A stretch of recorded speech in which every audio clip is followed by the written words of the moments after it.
தமிழ்நாட்டின் அரசியல் வானில் ஒரு புதிய அலைகள்.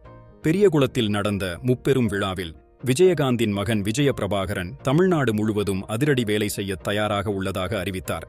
விழாவில் பேசிய விஜய பிரபாகரன், எடப்பாடி அண்ணன் ஓகே சொன்னால் தமிழகம் முழுவதும் வேலை செய்ய தயார் என்று உற்சாகமாக அறிவித்தார்.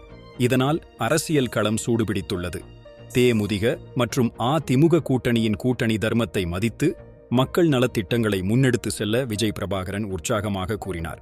அவர்கள் மேலும் கூறியதாவது, திமுக 40க்கு 40 தொகுதிகளில் வென்றதாக கூறினாலும் உண்மையில் 21 தொகுதிகள் மட்டுமே நேரடியாக வென்றுள்ளனர்.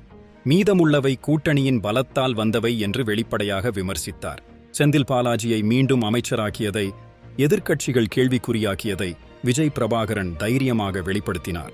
விஜயகாந்தின் காலத்தில் மீடியா அவரை எவ்வாறு கிண்டல் செய்ததையும் இப்போது மக்கள் அவரை புரிந்து புகழ்வதை சுட்டிக்காட்டி பேசினார்.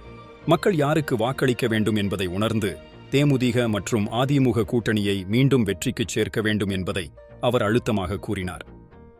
தமிழ்நாட்டின் அரசியல் களம் இன்னும் கொதிக்கப் போகிறது. இந்த செய்தியை மேலும் அறிய சப்ஸ்கிரைப் செய்து நமது சேனலை தொடர்ந்து பாருங்கள்.